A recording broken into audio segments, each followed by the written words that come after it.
প্রিয় বন্ধুরা, আজ আমার অন্যতম প্রিয় পর্যটন স্থান পাহাড়ি উপত্যকাময় দেবভূমি দেওঘর তথা শ্রী বৈদ্যনাথ ধামের এক জনপ্রিয় লোককথা আপনাদের শোনাতে চাইছি। দেওঘর শব্দটি উচ্চারণের সাথে সাথে মনের পর্দায় ফুটে ওঠে ত্রিকুট পাহাড়, বাসুকীনাথ পাহাড় ঘেরা এক অত্যাশ্চর্য সবুজ উপত্যকা, যার ভেতর দিয়ে বয়ে চলেছে অজয় নদী, ময়ূরাক্ষী নদী।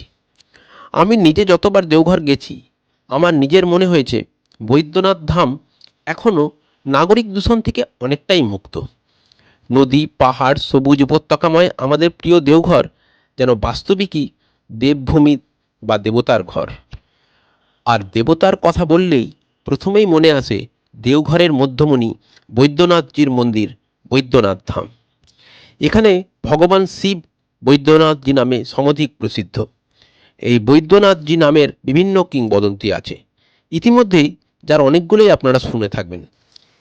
এই সকল কিংবদন্তির মধ্যে আমার কাছে যেটা বেশি চিত্তাকর্ষক মনে হয়েছে, সেটি রামকৃষ্ণ সংঘের শ্রদ্ধেয় সন্ন্যাসী শ্রী স্বামী দিব্যাত্মানন্দজি মহারাজের লিখিত পুণ্যতীর্থ ভারত থেকে সংগৃহীত। বইটি রামকৃষ্ণ মঠ মিশনের উদ্বোধন কার্যালয় থেকে প্রকাশিত। প্রসঙ্গত, পুণ্যতীর্থ ভারত পুস্তকটিতে বৈদ্যনাথ নামের দুই রকম কিংবদন্তির উল্লেখ আছে। এখানে আমি দুই রকম কিংবদন্তি সংক্ষেপে বলার চেষ্টা করছি। কথিত আছে, বহুকাল আগে এই অঞ্চলে কিছু ব্রাহ্মণ এবং কিছু সাঁওতালের বসবাস ছিল। নিকটবর্তী জলাশয়ে ব্রাহ্মণরা নিজেদের শিবের পূজা এবং বলিদান প্রদান করত। সাঁওতালরা তাদের পিতৃপুরুষের উদ্দেশ্যে 3টে পাথরকে পুজো করত, কিন্তু বলিদান প্রচলিত ছিল না। পরে ব্রাহ্মণরা চাষাবাদ করতে লাগলো। প্রয়োজনবশত চাষের জন্যে ওই জলাশয় থেকেই জল নেওয়া হতো। সাঁওতালরাও নিজস্ব জীবিকা ত্যাগ করল এবং ব্রাহ্মণদের অনুকরণ আরম্ভ করল।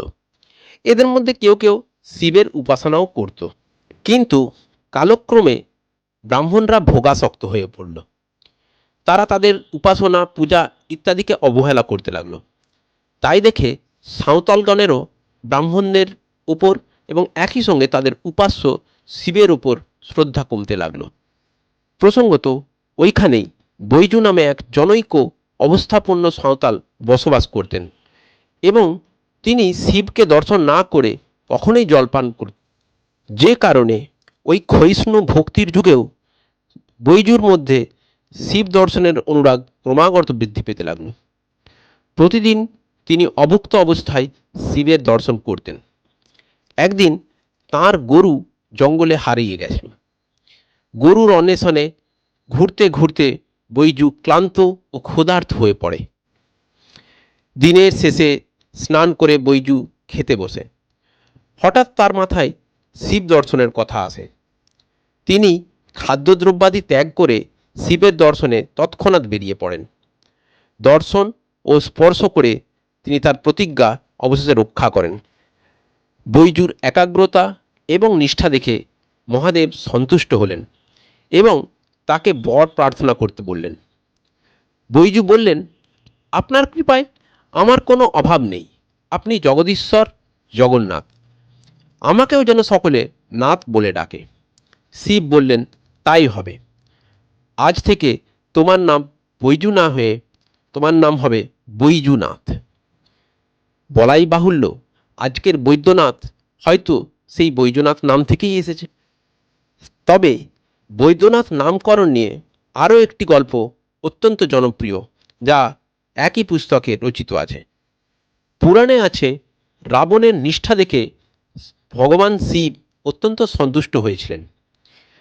মহাদেবকে লঙ্কায় আসার জন্য রাবণ প্রার্থনা করেন।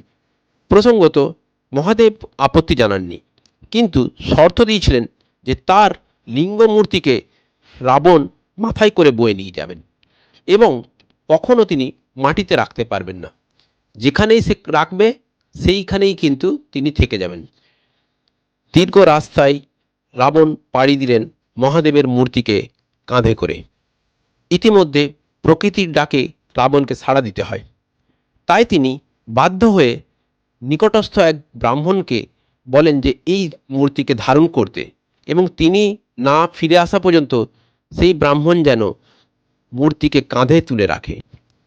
প্রসঙ্গত ভগবান বিষ্ণু ওই ব্রাহ্মণের বেশ ধরেছিলেন। রাবণের বিলম্ব দেখে তিনি ওই মূর্তিকে মাটিতে নামিয়ে রেখেছিলেন। ফলে স্বাভাবিকভাবেই ভগবান শিবের শর্ত লঙ্ঘিত হলো। ইতিমধ্যে রাবণ ফিরে এসে যখন দেখেন যে মূর্তি নিচে নামানো অবস্থায়, তখন তিনি শতচেষ্টাতেও সেই মূর্তিকে আর তুলতে পারলেন না। অগত্যা রাবণ সেখানেই শিবের স্তব স্তুতি করতে লাগলেন এবং মহাদেব শিবকে নিকটস্থ জলাশয় থেকে জল এনে অঞ্জলি দিতে শুরু করলেন। কিন্তু সেই জলাশয়ের জল ইতিমধ্যে রাবণের প্রস্রাবের দরুন দূষিত হয়েছে। সুতরাং মহাদেব শিব সেই জল গ্রহণে অসম্মত হলেন, কারণ জল ইতিমধ্যে অপবিত্র হয়ে গেছে। শেষ পর্যন্ত রাবণ সেখানে একটি কুয়ো খনন করলেন এবং ওই কুয়োর জলেই শিবের পূজা করে লঙ্কায় ফিরে গেলেন। শিব বললেন, যে ভক্তি ভরে আমার পূজা করবে সে প্রথমে ওই জলাশয়ে স্নান করবে। রাবণ চলে যাওয়ার পরে ওই জঙ্গলে মহাদেব শিব একাকী হয়ে পড়লেন। কথিত আছে ওই জঙ্গলে বৈজু নামে এক গোয়ালা বসবাস করতেন। তিনি বনের ফলমূল খেয়ে জীবন ধারণ করতেন। একদিন স্বপ্নে ভগবান মহাদেব বৈজুকে দর্শন দিলেন এবং বললেন, তুমি ছাড়া আমার পুজো করবার এই জঙ্গলে আর কেউ নেই। বৈজু স্বপ্নাদেশ পেয়ে জঙ্গলের মধ্যে খুঁজে বার করলেন ওই শিবলিঙ্গ, বনের ফল ফুল দিয়ে পুজো করলেন। কিন্তু বৈজুর কাছে কোনো পাত্র ছিল না। ফলে সে বাধ্য হয়ে জলাশয় থেকে মুখে করে জল এনে শিবের মাথায় দিত। বলাই বাহুল্য, মহাদেব এতে সন্তুষ্ট হতেন না, কিন্তু নির্দোষ বৈজুর অপরাধও তিনি গ্রহণ করেন। ইতিমধ্যে শিব আবার রাবণকে স্বপ্নে দর্শন দিলেন। শেষ পর্যন্ত রাবণ পঞ্চতীর্থের জল এনে শিবের অভিষেক করেন। অবশিষ্ট তীর্থের জল কুয়াতে ঢেলে দেন। এই অবধি এই কূপের জল দ্বারাই শিবের পূজা করা। এরপর থেকে বৈজু শিবের নিত্য পুজো শুরু করল। মহাদেব শিব সন্তুষ্ট হয়ে তাকে বর প্রার্থনা করতে বললেন।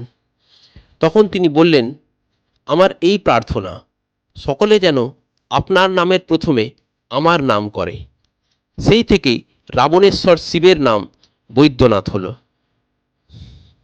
অর্থাৎ বৈজুনাথেরই অপভ্রংশ যেন এই বৈদ্যনাথ।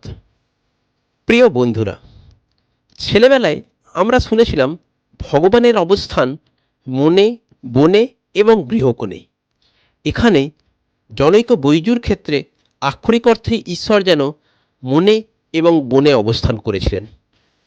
বাস্তবে মানুষের ঐকান্তিক নিষ্ঠাই যেন মানুষকে দেবত্বের স্তরে উন্নীত করে। যুগের পর যুগ বৈদ্যনাথ ধাম মন্দির যেন একথাই আমাদের কাছে প্রমাণ দিয়ে চলেছে যে ভগবান তো কেবলমাত্র ভক্তেরই কিংবা ভক্তেরই ভগবান।